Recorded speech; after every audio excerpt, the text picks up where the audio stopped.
Тоҷикистон ва Русия мақсади таҳкими ҳамкориҳо дар самти амнияту бехатарӣ ва идора намудани раванди муҳоҷират дар кишварҳои ҳамдигар, намояндагиҳои ниҳодҳои амниятӣ ва муҳоҷиратии худро боз хоҳанд кард. Тибқи иттилои ТАСС президенти Федератсияи Русия Владимир Путин дар ин бора аллакай ҳуҷҷатҳои заруриро имзо намудааст. Дар санад омадааст, ки пешниҳоди Ҳукумати Федератсияи Русия дар бораи имзои созишнома миёни Федератсияи Русия ва Ҷумҳурии Тоҷикистон оид ба ин масъала қабул карда шавад.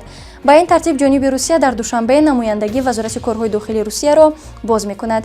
Тоҷикистон дар навбати худ дар шаҳри Москав ду намояндагӣ таъсис хоҳад дод. Яке Вазорати корҳои дохилӣ ва дигаре Вазорати меҳнат, муҳоҷират ва шуғли аҳолӣ. Сохторҳои нав алайҳи ҷиноятҳои фаромилӣ ва қачоқи маводи мухаддир мубориза бурда дар самти муҳоҷират низ ҳамкорӣ мекунанд. Фаъолияти намояндагиҳо таҳти назорати умумии сафоратхонаҳои ду кишвар сурат мегирад. Парди фен ҳаб ҳангоми дарди сар, дарди буғум ва дандонҳо тавсия дода мешавад. Парди фен аз ширкати Вегафарм.